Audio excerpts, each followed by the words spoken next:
Instead of seeing any artwork as a finished product, one of the best things we can do is to see everything as practice. Even if it's the 100th piece you've made, you're still experimenting every time you create something new. Making art is a constant test of color and light, and each piece that you try is just another study. And so to start something completely new or to expand on what you're already making, I think it also helps to see each step just as practice too.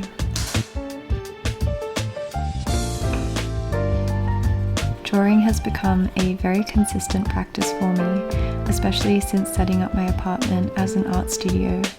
I like to have a small drawing on the table that I can work on anytime, and it's been the best way to revisit memories.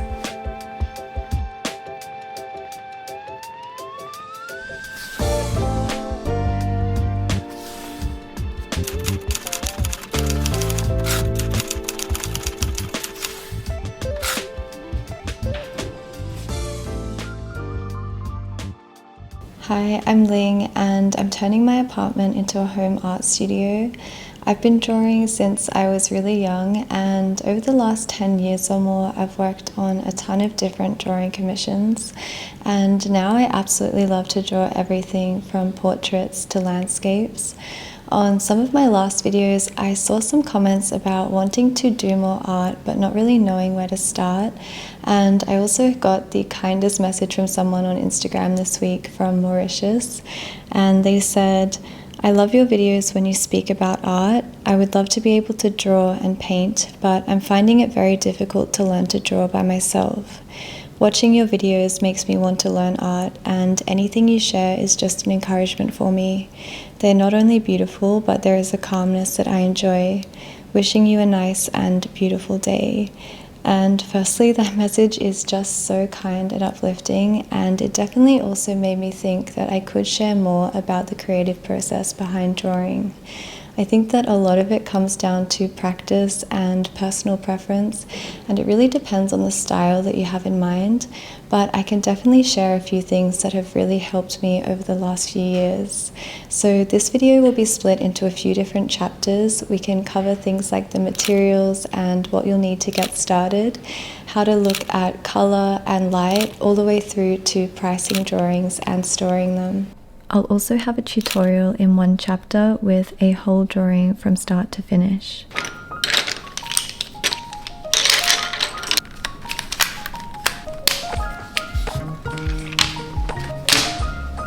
I thought we could start with the materials that I use in my drawings, and the materials you need will really depend on the kind of style that you have in mind for your own art.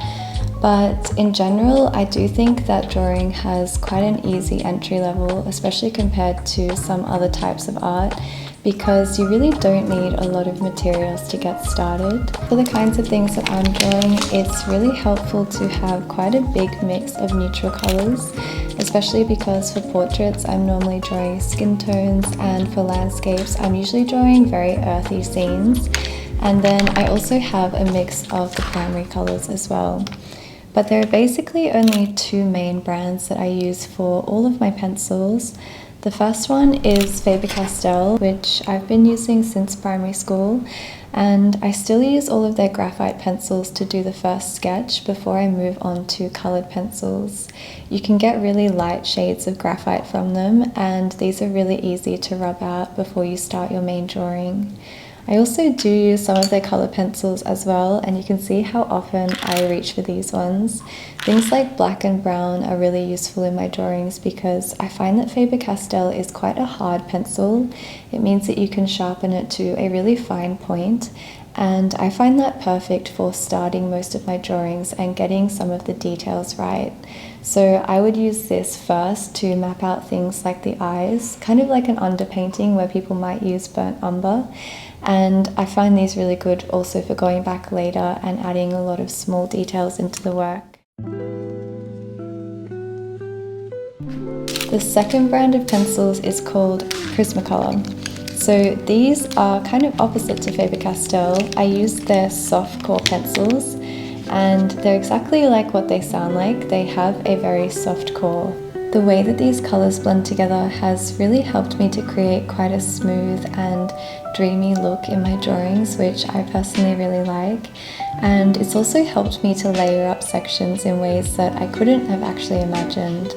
So when I was around 18, one of my first drawing commissions was for a musician who wanted an album cover. And when I started the drawing, they'd sent a photo with their natural brunette hair. But over the next few months, they actually dyed their hair lighter and lighter until it became blonde in some sections. I think if I was working with any different type of pencil, it probably wouldn't have been possible to change. But because Prismacolor is really blendable and able to be built up, I was actually able to find a cream and lighten up her hair color. So we can go through a few other miscellaneous things that you might need for drawing as well. As you can see, I keep everything in this box, and if I can find a link to it, I'll leave it in the description below because it's helped to keep everything really organized. When I do work on a drawing and I'm pulling out different colors, I'll also keep them on the table in some kind of stand. You can use anything for this. This one is kind of like a jade dragon, which I love, but I also keep them in pencil cases and old tea boxes as well.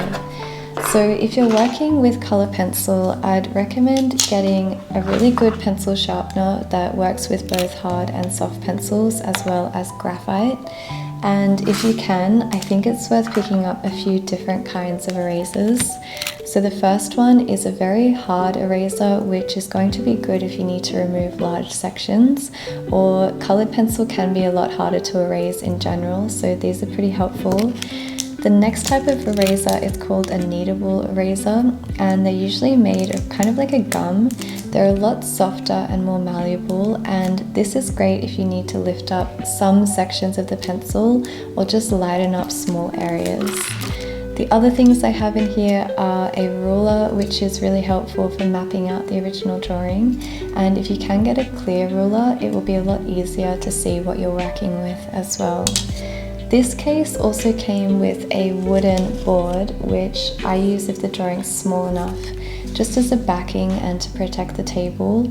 This is actually like a painting palette, but you can use it for drawing or any wooden board that you have. And if you can't find a wooden board, something like a foam board also works really well. Alongside these pencils, I sometimes also use a white pen. I would say the Prismacolor white is pretty strong, especially if you're working on toned paper, but sometimes you need an extra bit of luminosity. I probably use this the most for things like the brightest part of light in someone's eye, and I've also used it on the surface of water to catch really small reflections. I also have a pencil extender which helps to use when they get too short, and I use this fixative spray to hold the finished drawing in place. In case you're looking for art supplies, I'll put links below to everything here, and I'd love to see what you eventually make with them.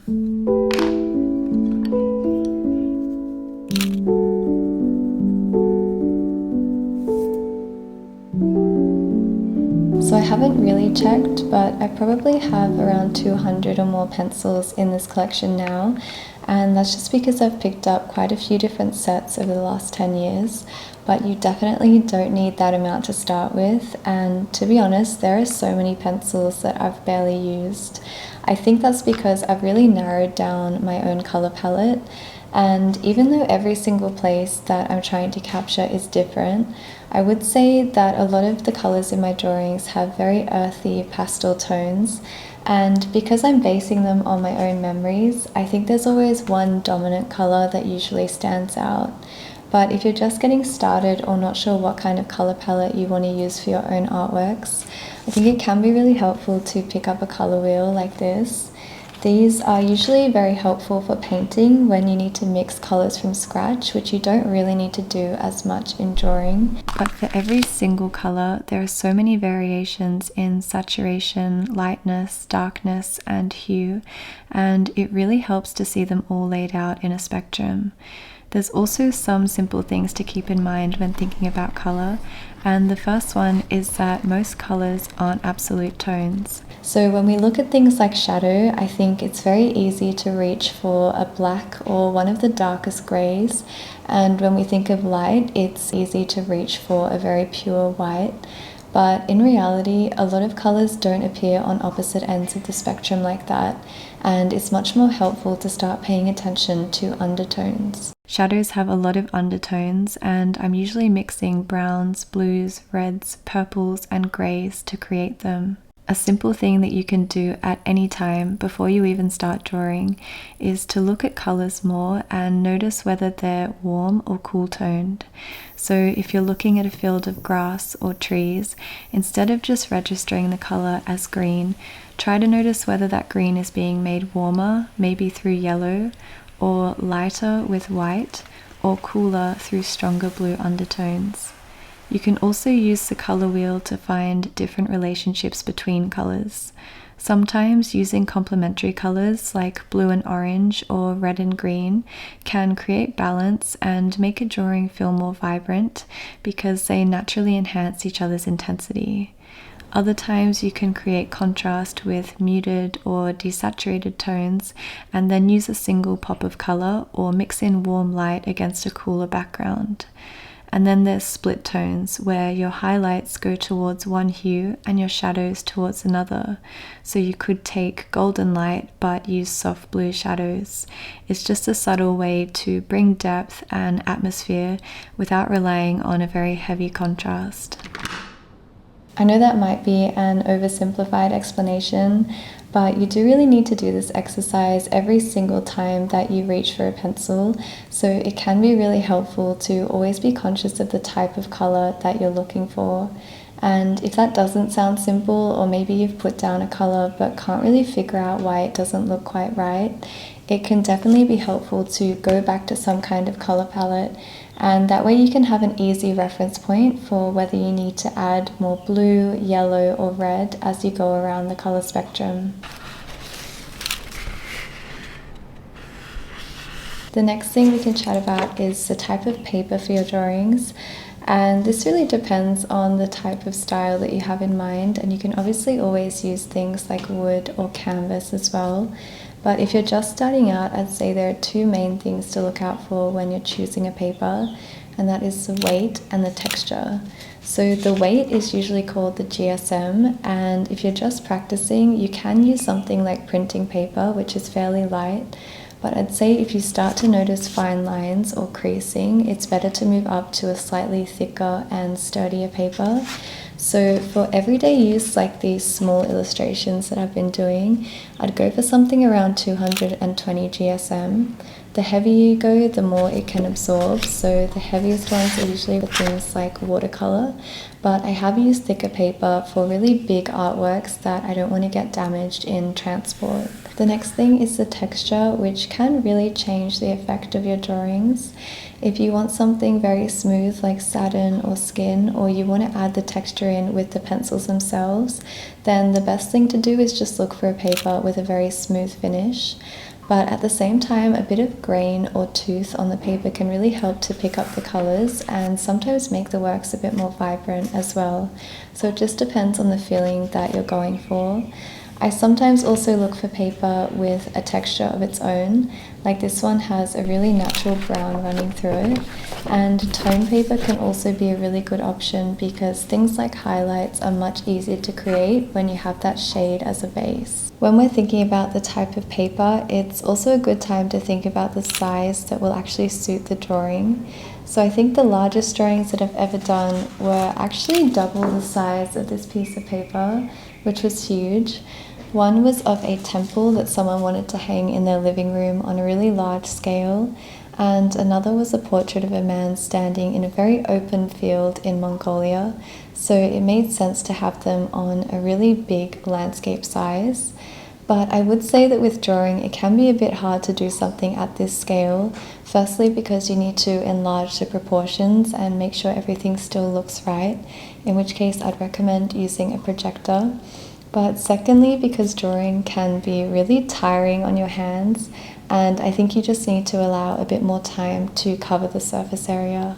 I've done a lot of smaller drawings as well, and if you've seen some of my other videos, you might have seen this art journal where I keep all of the sketches that I've done of photos that Jace has taken. So these are all on really tiny pieces of paper. It's actually slightly smaller than A5, and I've loved that because I'm just interested in doing really quick sketches. But having said that, I would say that there is a pretty big misconception when it comes to doing smaller artworks. It comes up a lot with commissions, maybe because people have a smaller budget or they've left it really late to organize.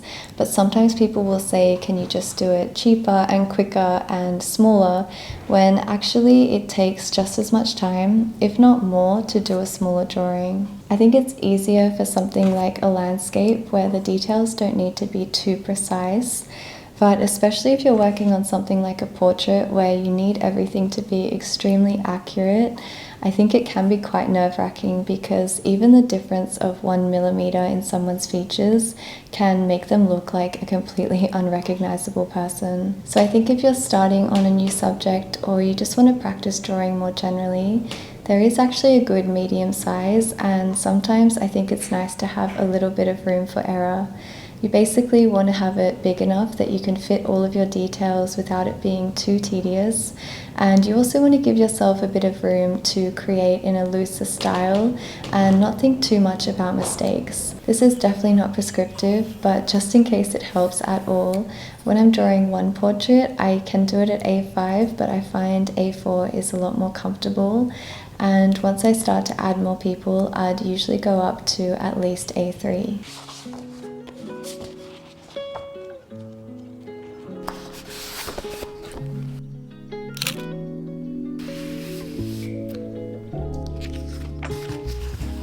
We can chat a bit about choosing a subject for your drawings. So I mentioned that I've drawn a lot of portraits and landscapes, but I'd say that when it comes to commission drawings, the most frequent request is usually for portraits.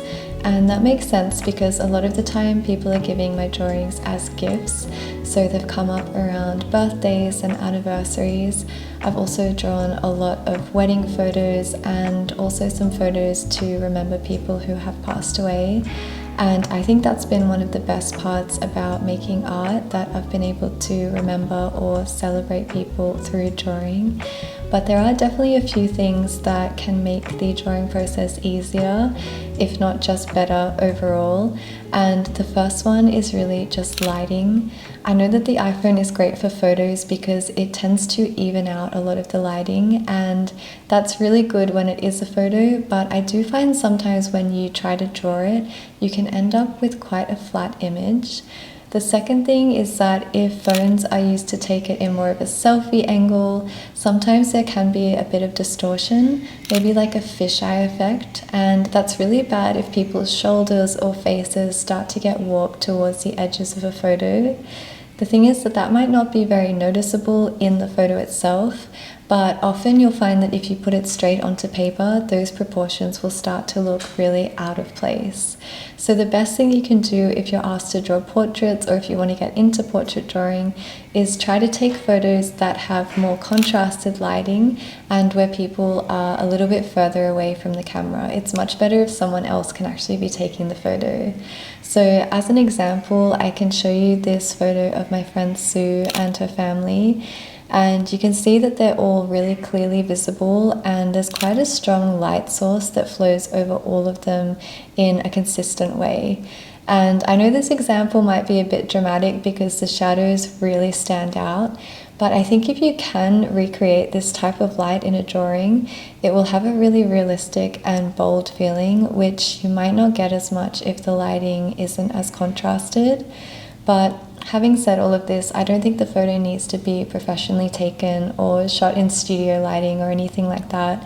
And it doesn't even need to be an exceptional photo in itself. I've drawn a lot of photos from old film, which even have faded colors or really grainy details. And it's definitely possible to add that contrast and detail back. It just takes a bit more imagination. And when it comes to portraits, there's also so many other ways to capture the essence of someone which aren't as dependent on lighting or angles. and I do think that is the most important thing. The best thing I would say would be to find a photo where someone is instantly recognizable for their character, which is the hardest part of a drawing to actually capture, but it's also the real art of it. Probably the best example I have of this is a drawing that I did of my grandfather.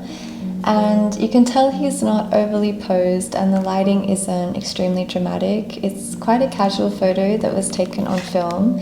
And I don't know if I've mentioned it in my other videos, but when this photo was taken, he was actually holding me as a baby. So I obviously don't remember that particular moment, but I would say that his expression is instantly recognizable in all of my memories since then. The way he's looking over his glasses and smiling kind of proudly is something that people always connect with when they see the drawing. My parents even brought it up as recently as last weekend when they were reminiscing. And I think the highest praise I could get for portrait drawing is that it captured someone or how they made other people feel. And I think that is really rare to be able to do. The one other time that I think I can confidently say I did this was a drawing for my viola teacher. Her husband had unfortunately passed away, and when I was 18, she asked if I could draw a very old film photo of him. And I think it took me around a year or two to really get it right. I stopped and started it so many different times. But when I did give her the drawing eventually, all she said was, "It's him." When it comes to choosing a subject for landscape drawings, a lot of the same ideas still apply. Jace and I are actually photographers, so we spend a lot of time capturing scenes like this. When I'm drawing a place or a scene outside, I usually look for ones that have a strong sense of depth. It helps to have a clear subject or foreground, some leading lines and a visible horizon, and a clear light source, so usually the sun. That way it's easier to position your drawing, create a stronger sense of perspective, and guide the viewer's eye naturally across the scene.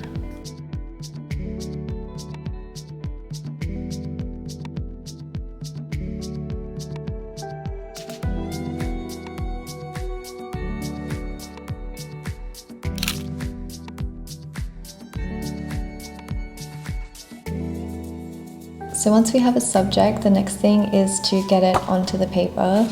And I know this can be really intimidating when starting out because it does take quite a bit of practice. So I want to go through all of the options and hopefully there'll be one that sounds more approachable. So the first option is probably the most traditional and classic way to draw, which is from life. I have had a lot of experience with this because I did a short course at the National Art School in Sydney when I was about 16 or 17, and it was basically just going into an art studio every day for a few weeks and drawing nude models. It's probably the quickest way to learn about movement and form without getting too far into the details. And you can do this anytime, even with landscapes as well. You can hold your pencil at arm's length and use it to judge the angles in someone's posture or map out the leading lines in a landscape. But most of the time I'm not actually drawing from life anymore and I'll normally have a reference photo. So if you do and it's quite a simple photo, the quickest way could be to use a grid. If you put a grid over the image and rule out one on the paper as well, then you can focus on each individual section. But I'd say that if your photo is a lot more complicated or you're having a bit of trouble with the proportions, another way could be to trace the initial outline. I have this tracing paper that I've actually never used, but I think it is good if you have a solid outline that's really clear to follow. Or if your paper is thin enough, you can always print out the image and put it in front of a window, or put your paper on top of a laptop or an iPad or any screen with backlighting and really lightly trace the outline that way. But if your paper is a lot thicker or you're just working on a much bigger scale and can't trace it, you can always use a projector. I've definitely done this for really big artworks, especially portraits, where I want to make sure that the outline is quite accurate. And I know that a lot of people might be really against that as advice, but I honestly just think you should do whatever works best for you. I'm going to do a bit of a tutorial so we can chat about a few other techniques that have helped. So for this drawing, I traced the outline from my laptop with graphite pencil, and then I went in with Faber-Castell browns to lightly map out the details on the face. I always start with the eyes and the shadows on the cheeks.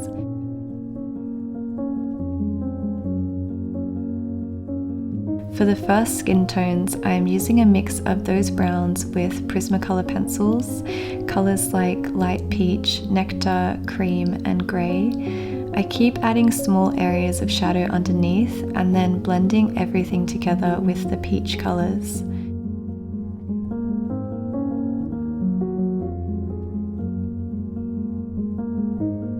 For the hair, you normally don't need too much detail, and you can just block in areas of light and shadow.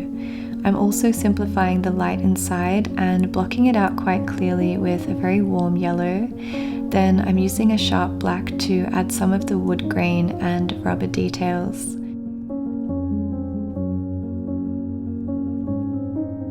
As you can see, I usually move around a bit in each drawing instead of just finishing a whole section. I really do this without thinking too much, but I probably wanted to test the color of the ocean behind me because that's what I really wanted to bring out in this drawing. This was on a sky capsule by the sea in Busan, so I just wanted to remember that feeling of seeing the water.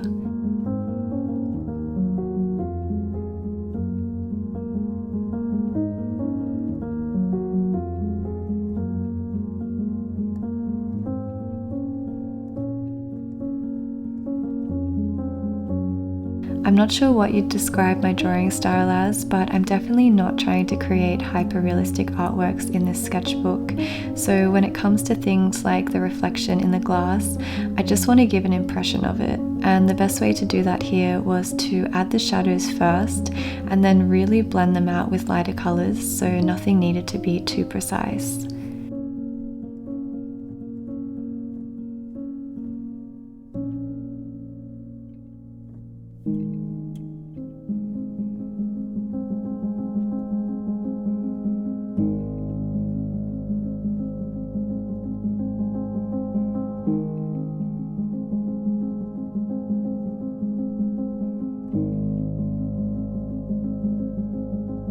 Going back inside the carriage, and you can see how many browns can be layered to create texture. So I used a darker brown, a warm yellow brown, and then I used black to add in more contrast and clearer lines.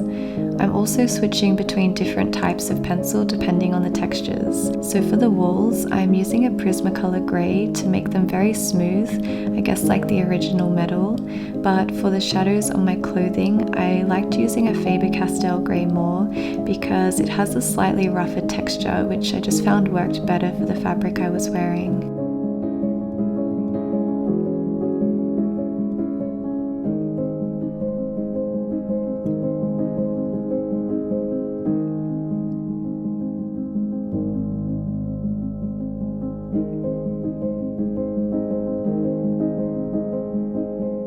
It's a lot easier to create depth if you start with lighter colors and neutral tones, build them up really gradually, and then go in with black or white to bring out the shadows and highlights a bit more.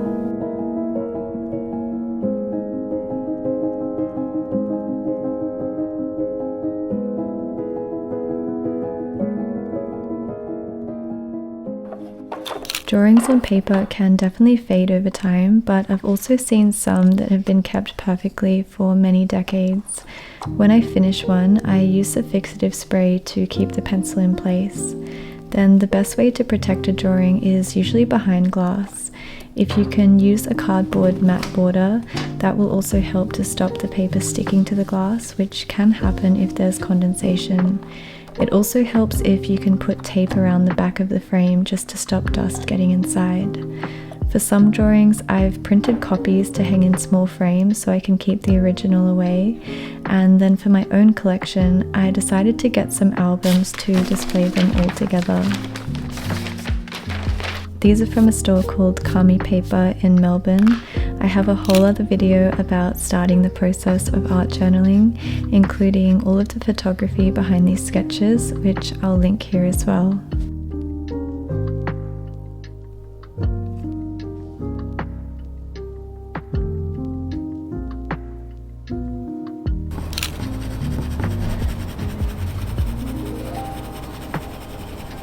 You really don't need to sell your drawings to be an artist, but I did want to have one section on pricing in case you're thinking about drawing commissions. And pricing is just such a tricky area. I've always found it's slightly easier to price for commercial projects for art or photography because the brand will usually have a really clear brief, so you'll know exactly what the pieces are being used for, and normally they'll also have a clearer budget which you can compare to market rates.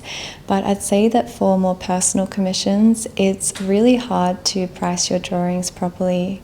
The main thing I find is that if someone's commissioning a piece to give as a gift, let's say for an anniversary or a birthday, their idea of what they might want to spend on a gift doesn't always reflect the amount of time and effort that you'll need to put into creating it. So I would definitely start by setting some kind of base rate for your drawings, which factors in all of the materials and time that you're going to need to rely on, and that should also include how complex the piece is going to be. But at the same time, all of these things are really easy to underestimate, especially time. So I would say that it's a good idea to try and map out how many hours or days or weeks you need to set aside to create the piece, and just go ahead and add a lot on top because things will always come up and it will probably take longer than expected. As well as this, I think there are some things that can't really be priced in a very clean formula because it really comes down to your personal expertise and style. And I think it's always important to remember that if someone is reaching out to you to create an artwork for them, it's probably exactly because of your style, and that's something that might have taken years, if not your whole lifetime, to create.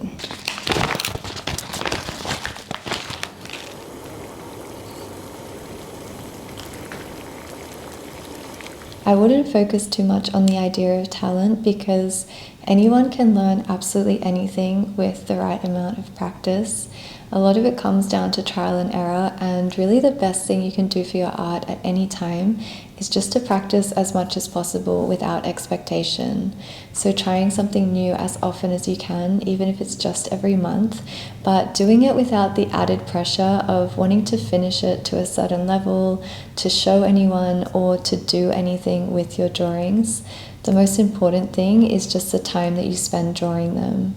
And I really think that the more you can get in the habit of seeing art as a practice that's constantly evolving and constantly about experimentation, it will be easier to stop trying to perfect one feature or one particular subject and really just be open to drawing anything at all. If you've watched this, thank you so much for spending time here. I know that everyone has different purposes and motivations behind their art, but I hope that some things could be helpful no matter what you're creating at the moment. And it would also be really great if you could subscribe to this channel for more drawings, but in the meantime, I hope it's just been a nice place to unwind.